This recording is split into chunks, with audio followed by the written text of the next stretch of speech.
안녕하세요. 매일 새로운 사연을 전하는 읽어주는 사연 라디오입니다. 구독과 좋아요, 많은 공유 부탁드립니다. 오늘의 사연 시작하겠습니다. 안녕하세요. 아나무인의 시댁 식구들 때문에 결혼한 지 7개월 만에 남편과 헤어진 30대 여성입니다. 진짜 이런 이야기는 어디 막장 드라마에나 나오는 줄 알았지. 제 이야기가 될 줄은 꿈에도 상상을 못했네요. 어디서부터 이야기를 시작해야 하나 싶은데 두서가 없더라도 들어주시면 감사하겠습니다. 사실 이미 헤어졌고 어느 정도 정리가 되긴 했지만 제 얼굴에 침 뱉기 같아서 친구들한테 허심탄회하게 털어놓기는 쉽지 않더라고요. 저는 미대를 졸업해 현재 패션회사 디자인팀에서 근무하고 있습니다만 제 동기나 선후배들 중에는 순수미술의 길을 가는 이들도 많이 있어요.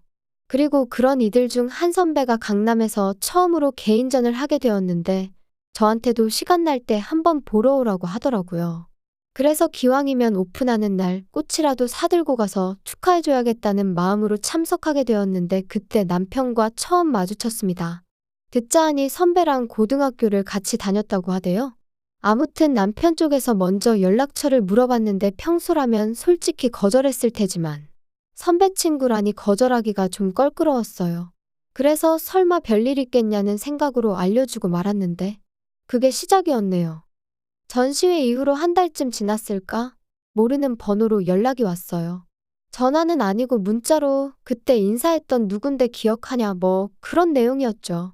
그런데 사실 저는 그 무렵엔 남편의 존재를 거의 잊고 있었거든요. 그래서 그런 문자가 반갑기보다는 당황스러울 뿐이었습니다. 하지만 역시나 이번에도 선배 친구라니까 나름대로 매너 있게 상대를 해야겠더라고요. 그래서 잘 지내셨냐와 같은 간단한 안부로 대답을 대신했어요. 그런데 남편이 자기가 며칠 있다가 저희 회사 근처에 올 일이 있는데 그때 만나서 식사나 같이 하면 좋겠다대요. 이때는 솔직히 좀 생각을 했죠. 내가 이 사람이랑 밥까지 먹어야 하나 싶기도 하고 한편으론 이거 데이트 신청인가 싶기도 하고 그래서 고민 끝에 선배에게 연락해 실은 이런 일이 있는데 어떤 사람이냐고 물었어요. 그랬더니 선배 말이 사람이 성실하고 괜찮은 사람이라며 원래 그렇게 여자한테 쉽게 관심 보이고 그러는 타입이 아니니 한번 만나봐도 나쁘지 않을 거란 식으로 이야기를 해주더라고요. 그래서 그럼 선배만 믿고 한번 나가볼게요 하고는 남편과 정식으로 첫 만남을 가졌습니다. 연락처를 물어볼 때도 그리고 문자에서도 어째서인지 당당함이 느껴지던 남편이었지만 막상 만나니 긴장을 한 건지 말도 좀 더듬고 떠는 게 느껴졌어요. 그리고 저는 오히려 청산유수 같지 않은 그의 태도가 마음에 들대요. 아무튼 그날의 만남 이후로 저희는 누가 먼저랄 것 없이 연락을 주고받기 시작하며 서로를 알아갔고 계절이 바뀔 무렵에는 어느샌가 연인 사이가 되어 있었습니다. 그리고 그렇게 사귄 지 3년 만에 결혼 이야기까지 주고받게 되었죠. 사실 남편과 저는 식성도 비슷하고 취미도 비슷했지만 무엇보다 서로를 가깝게 느낄 수 있었던 건 두 사람 다 아버지가 안 계셨거든요. 일단 제 이야기부터 해보자면 저희 아버지는 제가 중학생, 친정오빠가 고등학생일 때 교통사고로 세상을 떠나셨어요. 그리고 그때 슬펐던 거야 뭐 말로 표현을 하자면 정말 끝도 없죠. 생각난 김에 하는 이야기지만 그날은 제 생일을 일주일 앞두고 있던 날이기도 했어요. 그래서 아침부터 제가 아버지한테 내 생일 때 이것도 하고 저것도 하자며 엄청 떼를 썼거든요. 그러자 아버지께서 그때까지 엄마 말 잘 듣고 오빠랑 사이좋게 지내면 생각해 볼게 하셨는데 그게 저한테는 지금도 아버지가 남기신 유언처럼 가슴에 남아있네요. 아무튼 그런 대화를 마지막으로 아버지가 돌아가셨으니 제가 얼마나 큰 충격을 받았을지 상상이 되실까요? 지금도 그때 생각을 하니 또다시 심장이 터질 것 같네요. 물론 지금 제가 그런 이야기를 하자는 건 아니고요. 아무튼 그래도 아버지 돌아가시고 나서 저희 가족이 경제적으로 큰 고생은 안 했어요. 물론 위기가 있긴 했죠. 아버지가 하시던 사업을 하루아침에 전업주부이시던 어머니가 이어받으셔야 했으니까요. 하지만 아버지가 생전에 임직원분들을 잘 챙기셨다 들었거든요. 그리고 그 덕분에 저희 어머니께서 아무것도 모른 채로 대표 자리에 앉게 되자 다들 당신들 일인 마냥 두 팔 걷고 나서서 도와주셨다고요. 하지만 남편은 이미 헤어진 마당에 딱히 뭐라고 포장해주고 싶은 마음도 안 드네요. 일단 얼굴도 뵌 적 없는 분이지만 호칭이 마땅치 않으니 아버님이라고 하겠습니다. 남편이 말하길 아버님도 저희 아버지와 마찬가지로 남편이 어렸을 때 사업을 하시던 분이셨대요. 하지만 거듭된 사업 실패와 주식 투자로 결국 남편이 중학교를 졸업할 무렵엔 집안 사정이 매우 어려워졌고 이를 참지 못한 어머님이 먼저 이혼을 요구하셨나 봐요. 그리고 이후로 자연스레 남편이 가장의 역할을 도맡게 되었다는데 여기서부터 저는 솔직히 이해는 안 됐어요. 저희 집에도 오빠가 있었지만 어머니는 아버지가 돌아가셨을 때 오빠한테 공부 말고는 다른 부담을 주신 적이 없으셨으니까요. 남편은 자기 어머니가 이상한 게 아니라 저희 집은 돈이 있었고 자기 집은 돈이 없어서 그럴 수밖에 없었다고 했지만 여전히 이해는 안 됩니다. 게다가 더 이해할 수 없는 건 그렇게 어린아들에게 가장의 역할을 맡겨놓고 정작 어머님은 왕년에 그 시절을 잊지 못해 친인척들에게 돈을 꿔 쇼핑을 하는가 하면 멋대로 동네 가게 외상을 지고 다니시기를 반복. 그리고 그렇게 어머님이 치고 다니신 사고에 뒤치다꺼리는 전부 다 남편 몫이었던 모양이에요. 하지만 이런 환경에도 불구하고 남편과 결혼을 결심했던 건 저와 결혼할 때는 이런 상황이 어느 정도 정리가 되어 있었거든요. 남편과 제가 교제를 시작하고 얼마 지나지 않았을 때 외조부모님이 돌아가셨다는 이야기를 들었는데 알고 보니까 어머님 앞으로 1억 좀 넘는 돈을 남겨주셨던 모양이더라고요. 그래서 그 1억으로 여기저기 빚지신 거 갚으시고 남편에게도 1,000만 원을 주셨다는 거예요. 학자금 대출 갚는데 보태라면서요. 그래서 제가 남편한테 이렇게까지 말은 안 했지만 어머님이 정신을 차리셨나 보다고 다행이다 싶었죠. 그런데 제가 너무 큰 기대를 했던 걸까요? 돌이켜 생각해보면 이미 결혼 전부터 어머님의 언사는 도를 지나쳤었고 정상이 아니었어요. 그때는 그저 아들 가진 어머님의 귀여운 유세라고 생각하고 아버님이 안 계시니 어머님이 좀 더 세게 나오시나 보다고 생각하고 그랬는데 진짜 시간을 돌릴 수만 있다면 제가 제 머리를 쥐어받고 싶은 심정입니다. 시작은 상견례 자리에서부터였어요. 사실 저희 친정에서는 남편 가정 형편이 워낙 어려운 것도 알고 있었고 그래도 다행히 저희는 능력이 되니까 결혼을 허락해 주신 거였거든요. 그런데 그런 와중에 어머님께서 적어도 뭐랄까 미안해하실 수는 있잖아요. 아무것도 못해줘서 미안하다, 고맙다 이런 인사치레 정도만 해주셨어도 얼마나 좋았겠냔 말이죠. 하지만 어머님께선 정말 고개 빳빳이 드시고는 나는 나 먹고 사는 것도 힘들어서 해줄 수 있는 게 없다. 시동생도 하고 싶은 게 많다는데 하나 뒷바라지도 못해주고 있으니 어쩌겠냐 하시며 솔직히 어쩜 저렇게 당당하실 수가 있나? 제가 다 민망하더라니까요. 게다가 결혼식장을 정하면서도 어머님의 불만은 끝이 없었습니다. 일단 저희 어머니가 사업을 하시다 보니 결혼식 규모는 제 의사와는 상관없이 어느 정도 크게 올려야만 했어요. 그리고 위치 또한 저도 남편도 서울에서 직장 생활을 하고 있었으니 서울에서 하는 게 맞다고 생각했고요. 그런데 어머님께서는 어머님 형제들이 다 충주에 사시니 결혼식을 충주에서 해야 한다는 억지를 쓰시질 않나, 그렇게 못할 것 같으면 버스를 대절해 달라질 않나. 들어오는 축의금 또한 당신이 뿌려서 수거하는 돈인 만큼 하나도 손 떼면 안 된다고 하시질 않나. 결혼식 당일날 보니 어머님 보고 온 하객은 30명도 안 되는 눈치였는데 말이에요. 그리고 결국 이때 저희 어머니께서 도저히 이 결혼은 못 시키겠다 하셨습니다. 그리고 저도 저희 어머니 뜻대로 하려고 했어요. 제가 이렇게까지 욕을 먹어가며 홀대를 받아가며 어머님 비위를 맞춰드려야 하는 건지 한마디로 현타가 왔었거든요. 그런데 남편이 저한테는 따로 말하지 않고 저희 어머니 회사로 찾아가 어머니 앞에서 무릎을 꿇었던 모양이에요.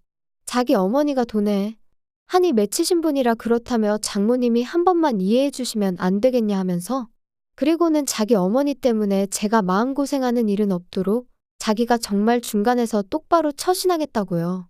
게다가 남편은 저희 오빠도 따로 만나서 정말 죄송하다고 자기가 잘하겠다고 연신 허리를 숙여댔다니. 그래서 결국 저희 가족들이 그래도 남편 하나는 제정신이구나 생각하고 마음을 겨우 돌렸던 거죠. 저도 그런 남편의 정성에 한 번 더 믿어보기로 했던 거고요. 이후로 결국 저희는 서울에서 식을 올렸습니다. 버스는 대절해드렸지만 축의금은 식대정산하고 남은 것만 돌려드렸어요. 그랬더니 어머님이 당신 돈을 저희가 멋대로 썼다며 내용 증명을 보내시겠다는 억지를 쓰셨는데 이때는 저도 너무 짜증이 나서 그러세요 했더니 싸가지가 있네 없네. 그리고는 저더러 찾아오지도 마라. 연락도 하지 마라 꼴도 배기 싫다 하셔서 뇌하고 말았죠. 한편 친정 어머니께서는 제 앞으로 덜컥 7억짜리 집 한 채를 증여해 주셨습니다. 보아하니 남자 쪽에선 정말 아무것도 안 해오게 생겼고 원래는 입버릇처럼 네 능력으로 시집가라 하셨지만 솔직히 저도 사회생활한 지 10년도 안 됐던 데다가 모아놓은 돈이라곤 9천만 원이 전부였거든요. 그러니 어머니가 보시기에도 답이 없다 싶으셨는지 집을 해주신 거예요. 참고로 오빠 장가갈 때보다 더 비싼 집을 해주셨어요. 오빠는 나중에 사업체도 물려줄 거니까 그때 가서 너무 서운해하지 말라면서요. 참고로 이런 대화는 진지하고 심각한 분위기로 오간 것은 결코 아닙니다. 저는 처음부터 어머니 사업에는 관심이 없기도 했고요. 한편 이후로 그렇게 신혼살림을 꾸려나간 지 2달쯤 됐을 때였습니다. 2달 동안 어머님과 남편은 계속해서 연락을 주고받고 있었지만 저는 안 했어요. 하지 말라셨으니까요. 그리고 말이 나왔으니 말이지만 저도 결혼 전에 어머님 때문에 저희 친정어머니가 마음 고생하시는 것도 봤고 저희 친정어머니가 물론 저 좀 더 편하게 살라고 저 때문에 해주신 거지만 어쨌든 7억짜리 아파트를 해서 시집을 보냈으면 솔직히 어머님도 저희 친정어머니한테 고맙다는 말 한마디는 하실 수도 아니 하셔야 되는 거 아닌가요? 그런데 이런 방구도 없으셨으니 저라고 뭘 더 잘하고 싶은 욕심은 요만큼도 안 생기더라고요. 그래서 어차피 꼴도 보기 싫다 하셨지. 이래저래 할 이유가 없어서 연락을 안 드렸죠. 하지만 결국 답답한 건 어머님이셨던 모양이에요. 먼저 연락을 해오셨거든요. 집들이는 언제 할 거냐면서요. 어머님 말씀을 듣곤 어이가 없었습니다. 그래도 아들이 어떻게 해놓고 사는지 궁금은 하신가 보지 싶으면서도 한편으론 근사한 저희 집을 보여드리면 얼마나 좋은 사돈을 두신 건지 아시지 않을까 하는 유치한 생각도 들대요. 그래서 알겠다고 일주일 뒤에 오시라고 했어요. 참고로 아파트 들어올 때 리모델링까지 친정어머니께서 싹 해주셨거든요. 덕분에 현관부터 거의 호텔 같은 느낌이 나죠. 주말이 와도 밖에 나가고 싶은 생각이 안 들 정도로 너무 멋지다니까요. 아무튼 금세 시간은 흘러 약속한 집들이 날이었어요. 그런데 오시라곤 했지만 솔직히 제 마음이 다 풀린 것도 아니었고 저도 맞벌이를 하다 보니 음식을 한다거나 그럴 시간이 없더라고요. 그래서 집들이 전용 뷔페를 불러 세팅을 했고 그렇게 어머님과 시동생을 맞았죠. 그랬더니 역시나 음식을 직접 안 했다는 것부터 흠을 잡으시대요. 하지만 저희 어머님도 집에서 음식 안 해 드세요. 연애하는 동안 남편이 매번 밖에서 저녁 식사를 해결하고 들어가길래 집에 가서 먹지 왜 맨날 사 먹냐니까 어머님이 음식하는 걸 별로 안 좋아하신다나요? 그래서 실제로 시동생도 맨날 편의점에서 사다 먹거나 자기가 대충 라면 끓여 먹거나 하는 일이 다반사랬어요. 그런데 그런 분이 저한테 집들이 음식을 직접 안 했다고 정성이 있네 없네 하시니 어이가 없었죠. 하지만 더 어이가 없는 일은 식사를 마치고 과일을 먹으면서 일어났어요. 어머님께서 분명히 남편에게 들어 알고 계셨을 텐데 이런 집은 얼마나 좋냐 하시더니 한 2억이면 사냐 그러시는 거예요. 아무리 세상 물정 모르신다고 해도 서울에 2억짜리 아파트라니. 순간 짜증이 좀 났지만 꾹 눌러 참으며 7억에다가 세금 내고 리모델링해서 실제로는 8억 정도 들지 않았을까 싶어요 했습니다. 그랬더니 어머님이 뭐? 8억? 아이고 돈이 썩어나네 썩어나. 그래서 니들만 이렇게 좋은 데 사니까 밤에 잠도 잘 오고 좋냐? 시애미한테는 한번 전화를 해야겠다는 생각도 안 들고 말이지? 어머님이 하지 말라고 하셨잖아요. 그런데 했으면 또 화내셨을 거 아니세요? 그러자 잠깐 정막이 흐르고 어머님은 갑자기 나오지도 않는 눈물을 쥐어짜내며 끄끄거리는 소리와 함께 아들 둘 사람 구실하게 키워놓으면 나도 좀 사람답게 사는 날이 올려나 싶었는데 장남이 돼서는 혼자 살겠다고 이렇게 나가서 지만 번 듯한 집에 산다고 참 서글프다. 그러자 시동생이 거들듯이 또 한마디 했어요. 그러니까 형한테만 올인하지 말랬잖아. 이제 와서 누구 탓을 하겠어? 근데 형수도 그러는 거 아닙니다. 우리 형이 원래 이렇게 이기적인 사람이 아니거든요. 아무튼 할 말은 많은데 참는다. 참어. 근데 전 당황스러웠던 게 올인이나마나 남편이 자기 입으로 말하길 어머님한테 금전적으로 도움을 받은 건 그때 1,000만 원 받은 게 전부라고 했어요. 일단 대학에 들어간 이후로는 생활비부터 학비까지 아르바이트에 학자금 대출로 충당했고 덕분에 휴학과 복학을 반복해서 졸업도 거의 8년 만에 했다고 했거든요. 그런 와중에 시동생 용돈까지 챙겼다 들었고요. 그런데 도대체 뭘 올인을 했다는 거며 두 사람 다 뭐가 그렇게 서러운 건지. 하지만 남편이 보인 반응은 제 예상과는 전혀 달랐어요. 남편이 기껏 한다는 소리가 미안하다였으니까요. 자기가 정말 미안하다면서 방법을 찾아보겠다고요. 그리고는 조금만 참아달라고 그러는데 무슨 방법을 어디서 찾을 거며 뭘 조금만 참으라는 건지 내가 지금 꿈을 꾸나 싶을 정도로 옆에서 남편과 어머님이 나누는 대화가 현실감이 없더라고요. 그리고 그렇게 얼떨떨하게 어머님과 시동생을 보내고 뒷정리를 하는데 남편이 저더러 얘기 좀 하자더니 자기도 실은 근래 두세 달이 편하고 좋기만 했던 것은 아니랍니다. 자기만 이렇게 넓은 집에서 편하게 살아도 되나 죄책감이 들어서 괴로운 날들이 많았다나요? 어이가 없어서 그래서 나더러 어쩌라는 거냐고 물었어요. 그랬더니 그래서 자기가 생각을 해봤는데 어머님하고 시동생하고 여기서 지내게 하면 안 되겠냐는 거예요. 그래서 제가 지금 뭐 합가라도 하자는 거냐 나더러 어머님을 모시고 살라는 거냐니까 그건 아니랍니다.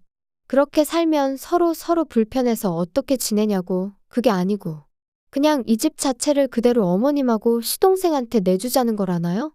그리고 우리는 저희 어머니 회사에서 나오는 사택이 있지 않냐며 거기 가서 살자고요. 어이가 없어서 남편더러 지금 그걸 말이라고 하는 거냐 했어요. 내가 왜 우리 엄마가 사준 이 집을 어머님한테 내드려야 되냐고요. 그랬더니 한다는 소리가 어머님이 사시면 얼마나 사시겠냐면서 어머님이 아버님이랑 이혼하시고 마음고생 정말 많이 하셨다고 외조부모님이 주고 가신 얼마 안 되는 돈도 주변 사람들한테 다 뺏기고 빌려 쓴 걸 갚아놓고 뺏겼다고 생각하더라고요. 어머님이야 워낙에 돈의 개념이 없으시니 그렇게 표현하셨다 치더라도 남편마저 속으로 그런 생각이었던 걸 알고 나니 소름이 쫙 끼치는 게 아무튼 거기서 끝이 아니었어요. 자기는 어머님이랑 시동생 없이 이렇게 좋은 집에 사는 거 그렇게 편치만은 않다면서 제가 양보를 못하겠다 하면 어쩌겠냐면서 당분간 떨어져 지내잡니다. 우리가 부부긴 하지만 그래도 제가 스스로 돌아보고 생각할 시간을 주겠다면서 말이에요. 그리고 딱 보니까 그렇게 말하면 제가 넙죽 미안하다고 할 줄 알았는지 남편 나름대로 초강수를 던진 거더라고요. 기도 안 차서 제가 웃었어요. 그리고는 그러라고 그럼 오늘 당장 짐 싸서 원래 살던 집에 가서 지내라 했지요. 그리고 나는 뭐 생각이 딱히 달라질 것 같지는 않으니 계속 떨어져 지내자고요. 그랬더니 남편도 그제서야 아차 싶었는지 내가 무슨 뜻으로 하는 말인지 지금 몰라서 이러는 거야? 진짜 왜 그래? 이렇게 기싸움 하자는 게 아니잖아. 아니면 우리 어머니랑 동생 지낼 수 있게. 이렇게 비싼 집 바라지도 않아. 서울 변두리도 괜찮으니까 아파트 하나만 구해드리자. 응? 그러니까 내가 왜 그렇게까지 해드려야 하냐고. 진짜 막말로 오빠라도 잘 살게 되었으면 어머님도 도련님도 나한테 고마워해야 하는 거 아냐? 하나를 해주면 두 개를 바란다더니 정말 그 말이 딱이네. 이제 더는 신경 쓰고 싶지도 않으니까 그만 내 집에서 나가줘. 솔직히 결혼한 지 3개월, 혼인신고도 아직 하기 전이었어요. 안 하려고 안 한 게 아니라 남편이 그래도 어머님하고 제 사이가 어느 정도 풀어지고 그리고 나서 혼인신고 하러 갑니다 하고 인사는 드리고 했으면 좋겠다 해서 안 한 건데 생각해보면 그나마 남편이 저에게 좋은 일 하나 해준 거네요. 그래도 여전히 짜증은 납니다. 어차피 제 결혼식에 올 사람은 다 왔으니 혼인신고 안 했다고 이혼은 아니에요 말하는 건 제가 못하겠거든요. 그리고 남자친구는 결국 별 수 있나요? 친정어머니의 저희 오빠까지 나서니까 자기도 어쩔 수가 없다 싶었는지 본가로 돌아갔어요. 그런 와중에도 어머님은 어찌나 꼿꼿하시던지 저더러 돈 몇 푼 아끼려다가 대단한 당신 아들을 놓친 거라며 저더러 불쌍하답니다. 사람이 셈을 그렇게 못해서 어쩌냐고요. 저 정도면 정신병 아닌가 싶어서 더는 상대 안 했어요. 살다 보면 누가 정말 셈을 못한 건지 알게 되겠지요. 아닌 게 아니라 남편은 벌써 알아차렸는지 2, 3일에 한 번씩 자기가 반성 많이 하고 있다고 마음 풀리면 연락 달라는 헛소리를 해대고 있거든요. 생각하면 할수록 제가 그때 결단을 내리지 않았다면 지금쯤 밑 빠진 독에 물 퍼부으며 살고 있었겠다 싶어요. 게다가 남편은 하루라도 빨리 애부터 갖자는 주의였으니 생각할수록 소름만 끼치네요. 아이까지 있었으면 정말 발 빼기가 곤란했을 테니까요. 아무튼 돌아가신 아버지가 보다 못해 저를 도와주신 건 아닐까 싶기도 하고 여러 가지 생각이 드네요. 이제 정말이지 저를 진심으로 아껴주고 사랑해주는 사람들에게 부끄럽지 않게 똑똑하게 살아야겠어요. 긴 이야기 들어주셔서 감사합니다. 오늘의 사연은 여기까지입니다. 구독과 좋아요, 알람 설정해주시면 앞으로 더 좋은 사연으로 찾아오겠습니다. 감사합니다.